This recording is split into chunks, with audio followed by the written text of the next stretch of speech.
nandito kayo ngayon sa araw na ito. Dala ninyo ang inyong isa't isa sa harapan ng Diyos dahil pinahintulutan ninyo ang inyong mga sarili na magiging isa sa harapan ng Diyos.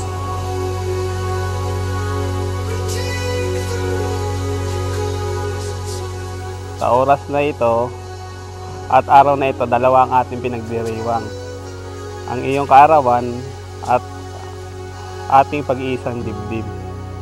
Kaya nangangako ako, magiging kasama mo ako hanggang sa tayo ay puputi na ang buhok. Ngayon, maputi na talagang buhok at magkasama tayo.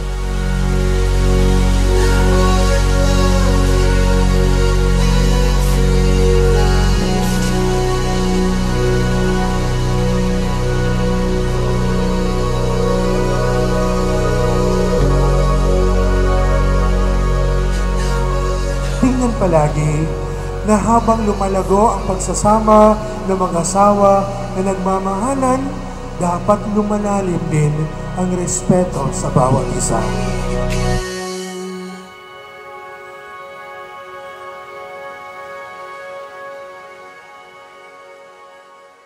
Umaga na sa ating duyan, wag nang mawawala.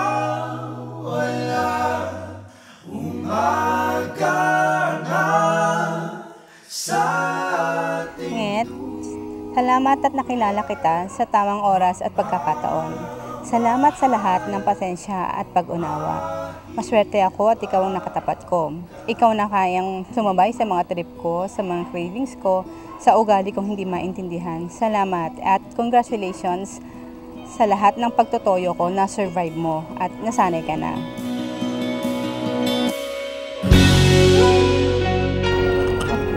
Actually, nagkakilala kami ni Hilton way back 2014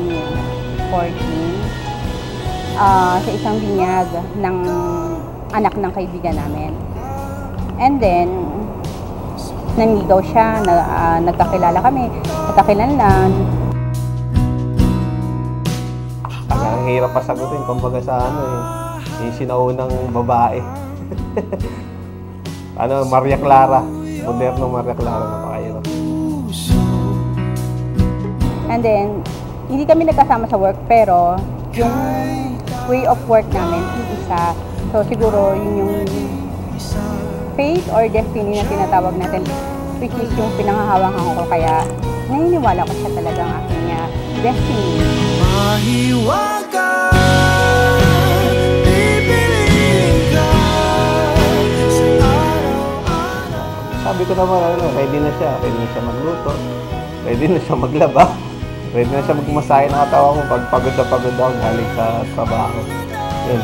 Pwede na siya talaga maging asawa talaga. Siguro naman medyo stable na tayo. May makanya-kanyang pundar na din tayo. Kasi yun naman ang ating unang ginawa bago tayo naging okay dito. At mamaya-maya yun, magiging isa na din tayo. Mapapalitan na apelido mo na din.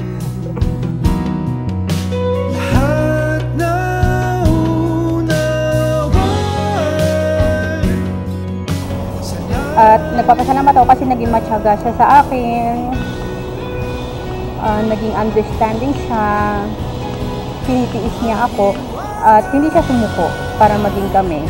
Kasi hindi ko siya pinapansin noon eh. Tapos, di ba kung sinukuan niya ako, hindi sana kami kakasal ngayon. Pero yun nga, naging persistent siya, consistent yung feeling niya sa akin, yung way ng pakikitungo niya sa akin, sa family ko, at papakisama niya ng maayos.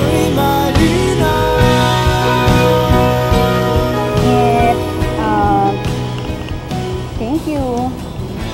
Kasi nandiyan ka palagi para sa akin. Thankful ako, grateful ako kasi umabot na tayo dito sa ganitong punto. At salamat kasi nag-stay ka sa akin.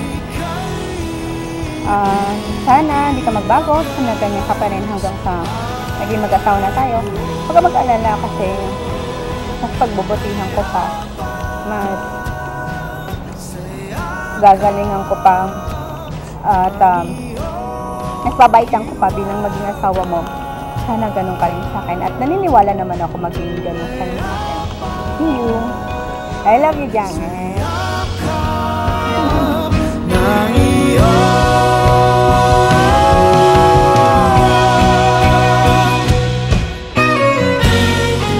Kung anuman ang madidiscover mo, kasama na iyon sa iyong pangako ngayon na siya'y magiging iyong asawa sa hirap at ginawa. Mahiwaga, pipiliin ka sa araw-araw.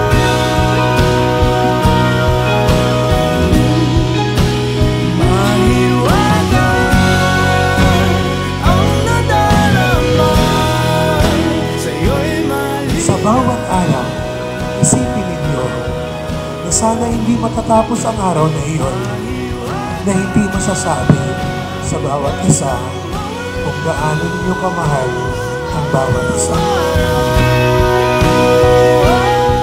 Sana maging maayos sa ating pagsasama hanggang sa dulo.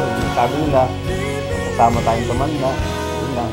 At mahal na mahal kita. Kita na lang tayo mamaya sa simbahan.